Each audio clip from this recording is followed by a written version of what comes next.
vous raconter le jour où je me suis transformée en chien. L'esprit de chien était en moi parce que j'étais en colère. Oui, en colère. Il y a des personnes qui vont me dire non mais comment ça se fait qu'on se transforme en chien parce qu'on est en colère ou comment ça se fait. Je vais tout expliquer.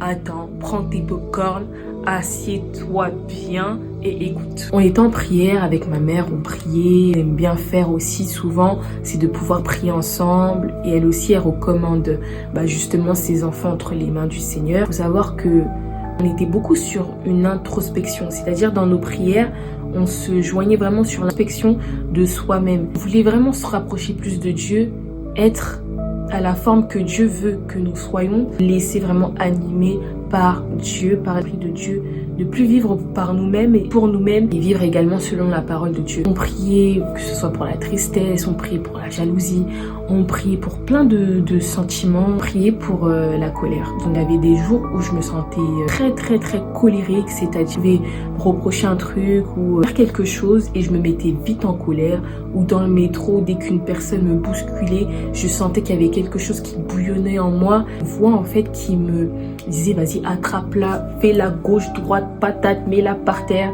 Donc j'ai compris ou j'ai senti que dans mon intérieur, en moi, il y a quelque chose qui allait pas. Je me sentais dérangée. Et on priait par rapport du coup à la colère, on priait, je commençais à prier. Tu dis dans ta parole que mon corps est le temple du Saint-Esprit. J'ai commencé aussi à me sanctifier, j'ai commencé à déclarer que le corps était purifié, sanctifié par le sang de Jésus, que la colère ne doit pas régner en moi, que la colère ne doit pas prendre place en moi. Et j'ai commencé à déclarer que tout esprit qui est en moi, qui m'anime de la colère, je t'ordonne de sortir, je t'ordonne de libérer ma vie, car moi, je déclare avoir la paix, je déclare agir selon la parole de Dieu. À ce moment-là, quand j'ai commencé à prier comme ça, quand j'ai commencé à déclarer ainsi, senti que je commençais à ronronner d'un coup. Quand je dis ronronnement là, t'as fait un truc à un chien qui commence à ronronner, qui va commencer à te courser. J'ai commencé à ronronner comme ça et j'étais genre à quatre pattes. Et à ce moment-là, ma mère, elle a commencé à prier, commencer à ordonner que cet esprit de chien qui est en moi et qui m'animait de la colère puisse sortir. Car oui, il y a des démons, il y a des esprits. Ils vont prendre des formes, par exemple, de la colère. Ils vont prendre des formes de la tristesse. Par exemple, t'es toujours anxieuse, t'es toujours quelque chose par derrière. Ça ne vient pas de Dieu. Dieu n'a pas déclaré dans ta vie que tu sois toujours triste, que tu sois toujours en colère. Surtout la colère, elle t'anime en fait à faire tellement de choses qui ne sont pas bonnes. Ma mère, elle m'a dit un truc, la colère amène l'esprit de mort. La colère est égale esprit. Esprit qui va t'amener à faire des choses que tu n'es pas censé faire, que tu ne dois pas faire. Un truc qui te dit, va prendre le couteau et mets-lui un coup. Mets un coup à ta copine. La colère peut te pousser, te jeter d'un toit. La colère peut te pousser à dire des choses que tu n'étais pas censé dire, que tu ne voulais pas dire. La parole de Dieu va nous dire notre joie, oui, doit être connue de tous. La parole de Dieu, être lent à la colère, nous demande également de ne pas pécher lorsque nous sommes en colère. Parce que Dieu lui-même, il sait ce qu'on est capable de faire lorsque nous sommes en colère. L'esprit de la colère va amener de sentiments auxquels tu n'avais pas auparavant. Quand je me suis sentie comme ça, colère, et que j'ai vu que j'étais animée d'un esprit de chien, je me suis dit non, je dois revoir ma vie, je dois remettre ma vie entre les mains de Dieu. C'est pas possible. En fait, j'ai décidé de ne plus vivre selon moi, j'ai décidé de ne plus vivre selon ses esprits. J'ai trop souffert, des choses qui ne glorifiaient pas Dieu. J'ai trop fait de choses également, sans parler même de Dieu, qui ne me correspondaient pas.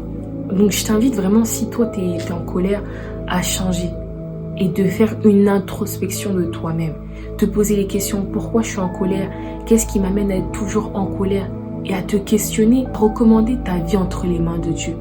Car oui, ta vie doit changer dès à présent. Tu ne dois plus vivre pour toi, tu dois vivre pour Dieu. Et si tu commences à prier, dis Seigneur, quel esprit de colère est en moi? Toi-même, tu vas comprendre également que le monde spirituel existe. J'aurai encore plein de témoignages à vous faire part. Je sortirai des vidéos YouTube où j'expliquerai toutes les choses qui me sont arrivées. On peut applaudir. Vivre sans Jésus, vivre sans Dieu, c'est impossible. On ne peut plus être esclave de ces esprits-là. On ne peut plus être esclave de la colère. On ne peut plus être animé de la colère. Derrière ta colère, peut-être qu'un chien s'y trouve. Un esprit s'y trouve, un démon s'y trouve. La jalousie. Énervement par colère. Caïn tua Abel par jalousie, parce qu'il était jaloux de son frère. Et même on peut voir à un moment dans le passage de la Bible, Dieu va dire, mais pourquoi ton visage est serré, pourquoi ton visage est moche quoi en fait. Il n'a pas dit ça mot pour mot, mais Caïn commençait à devenir moche. Quand tu te mets en colère, tu vois pas que tu deviens moche, tu fronces les sourcils, ton visage il est abîmé comme je ne sais pas. T'es moche quand t'es en colère, t'es clairement moche quand t'es en colère.